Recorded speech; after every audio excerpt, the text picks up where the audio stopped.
Alrighty, welcome back everyone. I wanted to get into a little bit of a recruiting update after we got into some players that just need to have a big couple of weeks as they head into their season this upcoming year. But let's get into recruiting. Let's break down some of the big things happening around recruiting, and there are some big time rumors that we have to get updated for you guys. Definitely some things that you're going to want to keep an eye out on in the recruiting trail over the next little bit. But let's start with some commitments that happened, and Texas got a huge one last night with Khalik Lockett, a 5-star wide receiver. He is committed to Texas, someone that they very much needed to pick up. They had been leading for him for quite some time, and they very much needed to lock this one down, get on the right foot as they enter August, and it could be a huge month for them. They are in for at least 4 or 5 stars this upcoming month, and we'll break them down at the end of the show, or at the end of this segment, excuse me. But this is a guy that they very much need, and they have another wide receiver at the end of this month in Jamie French that they are definitely turning their sights towards now. So a huge pickup for Texas, and one that is absolutely going to make a difference. Maybe his first season as some of the players walk out that they brought in this past year. But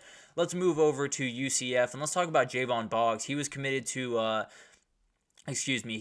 Missouri for quite some time. He is now flipped to UCF. He is from the Florida area, so definitely a huge pickup for this Central Florida team. I think when you look at this UCF team, they are picking up literally everything that they possibly could this cycle. And if they have an 8 or possibly even 9-win season, it could get really dangerous for everyone else in that state and for everyone in the Big Ten, because Gus Malzahn could do some really remarkable things, especially with that team having a huge year this upcoming year. So a huge pickup for them, someone that absolutely will play a part pretty early on, I would have to assume, but definitely one that could just be the beginning for UCF this upcoming cycle.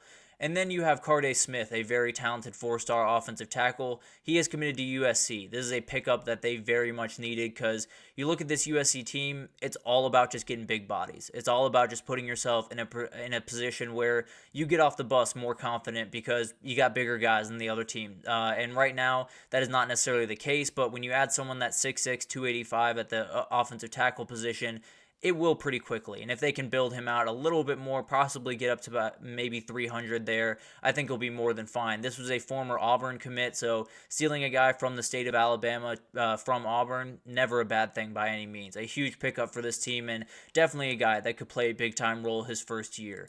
And then finally, DJ Sanders, a 4-star defensive lineman out of Belleville, Texas. He is committed to Texas A&M. This was kind of a Texas A&M battle for quite some time. A&M had held the lead for a little bit here, and that's kind of what Texas is facing with a new defensive line coach that you'll probably have to wait until some things are proven this upcoming year to really get some D linemen rolling into that class. But Mike Elko just got a huge pickup in this kid. This is someone that frankly could start right away for A&M next year. Definitely a player that is going to be huge for this team, and I think is as big of a pickup in the state of Texas as really anyone. So a huge pickup there, definitely someone that A&M very much needed, and likely will be a player for them in the future pretty soon here, honestly. And then you have Carson Sneed. He is in the 2026 class, so just wanted to update you on what Tennessee is doing, and it's a lot of really good things. A 6'3", 235 tight end from Nashville, Tennessee, likely was always going to Tennessee, but when you add someone like Faison Brandon, there's going to be talented kids that want to follow him. That's just the reality of this game. It's exactly what happened when Arch Manning signed with Texas. There were so many people that followed him right into that place, like Jonte Cook and DeAndre Moore, so they're definitely going to get some really talented players. It's starting with a very talented tight end in Carson Sneed. So definitely a huge thing for Tennessee, and they just continue to rack up big-time commits in that 2026 class. But let's move on to a couple of big-time intel questions, a couple of scheduled commitments at the end of this. But let's get into the behind the scenes, and there are so many quarterbacks that possibly could be on flip watch over the next little bit. And I want to start with Deuce Knight. He is the Notre Dame commit as of right now. Probably won't be the case too much longer if I had to imagine. Auburn is getting a ton of talk around this kid, and it was something that Auburn's been trying to do this for quite some time. They've been trying to flip a big-time quarterback commit. It started with Julian Lewis, then it moved to KJ Lacey, the Texas commit, for a little bit.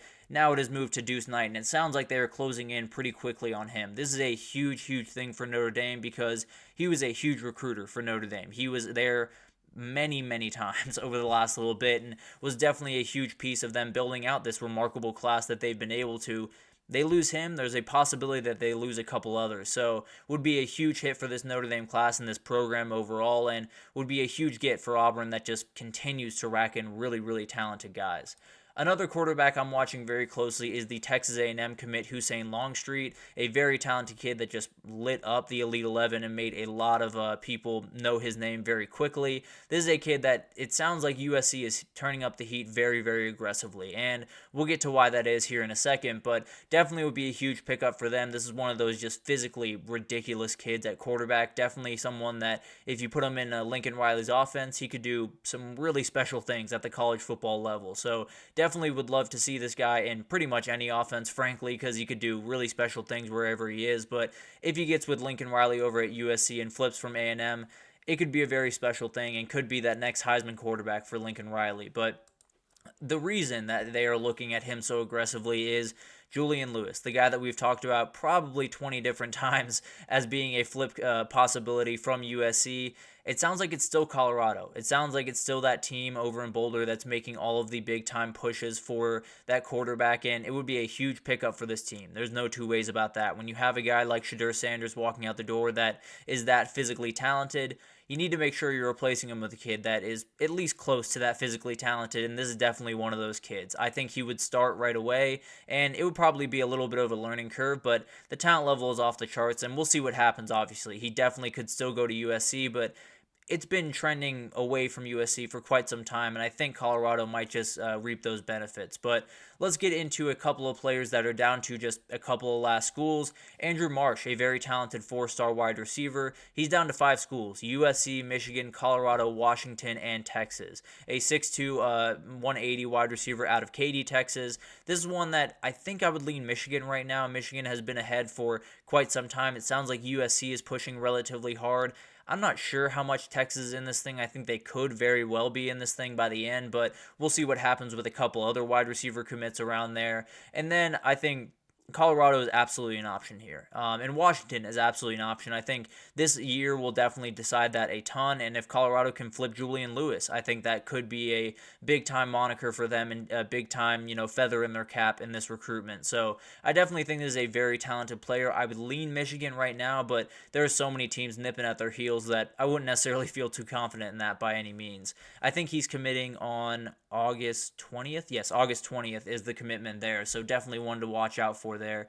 And then you have a very talented offensive lineman, Nick Brooks, a 4-star offensive tackle. It sounds like he is down to 3 schools: Georgia, Texas, and USC. USC is staying in a lot of these big-time recruitments for players that they very much need. So gives you an idea of what's going on behind the scenes there.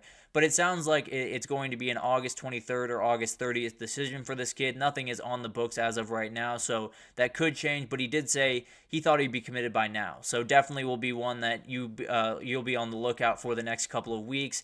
It feels like this is a Texas UGA battle. I would lean UGA as of right now, but I think this could change very, very quickly. USC absolutely is trying to change his mind and make sure that he gets on campus. But overall, I think it's Texas UGA as of right now, and we'll see if USC can throw their name into the hat a little bit later in the process and possibly lock this one down. But finally, I want to finish off with Josh Petty. We talked about him the last time we did a recruiting update. Georgia Tech continues to pick up big-time ground here, but it sounds like Florida State is losing ground, and Ohio State is gaining a lot of ground coming into the field. So it might be a Georgia Tech versus Ohio State battle, which frankly usually goes to Ohio State. Let's just be totally honest. But it sounds like Georgia Tech and Brent Key are doing really, really good work here. And if they can bring him in, I think it would be the highest recruit in Georgia Tech history and would give them the best offensive tackle duo by a pretty comfortable margin in the 2025 class, because they just brought in the number 10 offensive tackle in this class. So if they bring in number 2, they'll be more than fine on that front. So a very, very talented kid, one that they absolutely love around Georgia Tech, but they also love him up in Columbus. So definitely will be one to watch and one that will define that class in so many different ways if he does end up at Georgia Tech. But let's get into a couple of players that will be committing over the next little bit. By the end of this month, we'll likely have most of the top 30 guys committed, and we'll likely know roughly where everyone's going to sit. Obviously, there will be some ers and ahs thrown in there throughout the season, but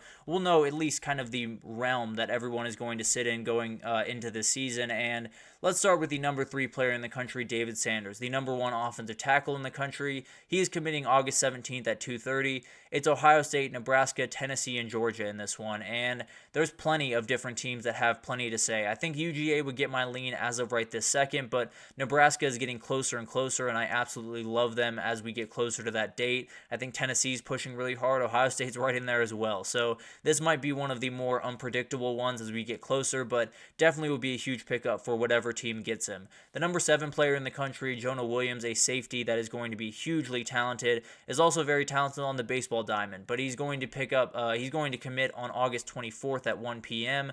This is one that it's Texas, Texas A&M, and OU. It is the 3 teams that hate each other more than you could possibly imagine, battling over this recruitment, and baseball is going to play a factor here. Obviously, all 3 of these programs have relatively good baseball programs. Texas and Texas A&M tend to be a little bit ahead of Oklahoma, at least history-wise, and what they're sitting right now, so definitely will be one to talk about as we get a little bit closer, but it sounds like there's a ton of buzz around Texas. I would lean A&M as of right this second. Maybe OU can make some noise, but overall, I think it's going to be one of those that goes down to the absolute wire.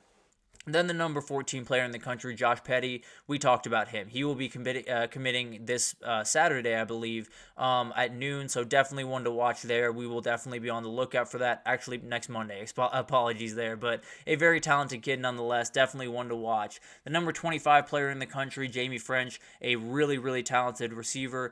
August 30th at 2 p.m. is when he'll make his announcement. It sounds like it's all Texas at the moment. Now, Miami is doing everything they possibly can to flip this kid. So definitely one to watch. This is a Florida kid, so definitely one that Miami could possibly pull off. And if they can, that would be a huge pull for them. And Texas would be left a little bit reeling. But as of right now, I'd lean towards Texas. Definitely could change as we get a little bit closer. But the number 27 player in the country as well will be committing this month, Michael Fasusi, a very talented offensive tackle. August 21st at 6 p.m. is when he will make his choice, and it sounds like Oklahoma is doing really, really good work here. This was kind of an A&M Texas battle for quite some time, and then Oklahoma came in and really might have launched themselves up to the very top of this recruitment. So as of right now, I'd probably lean towards Oklahoma. I think a ton of stuff can change over the next little bit, and this is one of those recruitments that is going to be a little bit all over the place, but whoever gets him is getting a big-time offensive tackle that could play pretty much right away at any of these schools. So definitely will be something to watch there.